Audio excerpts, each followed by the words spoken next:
নির্বাচক কমিটির প্রধান তিনি। দল নির্বাচন ঘিরে যাবতীয় প্রশ্ন এবং সমালোচনা তাঁকেই সামলাতে হয়। সেই অজিত আগারকারের মেয়াদ আরো 1 বছর বাড়িয়ে দিল ভারতীয় বোর্ড। 2026-এর জুন পর্যন্ত ভারতের প্রধান নির্বাচক পদে থাকছেন আগারকার। তবে নির্বাচক কমিটি থেকে বাদ পড়তে চলেছেন একজন। 2023-এর জুনে প্রধান নির্বাচকের দায়িত্ব নিয়েছিলেন আগারকার।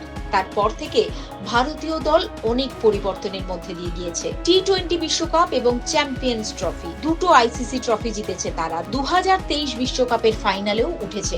এক্সপ্রেসের খবর অনুযায়ী আইপিএল এর আগেই আগারকারের চুক্তি বাড়ানো হয়েছে। বোর্ডের এক কর্তা বলেছেন, ওর অধীনে ভারত ট্রফি জিতেছে এবং দলেও অনেক বদল হয়েছে।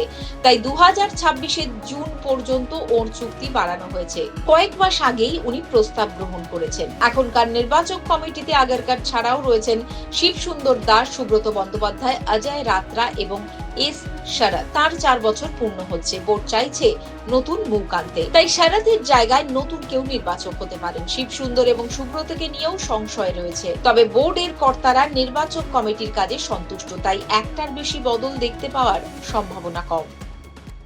এখন সময় ফলো এবং সাবস্ক্রাইব করুন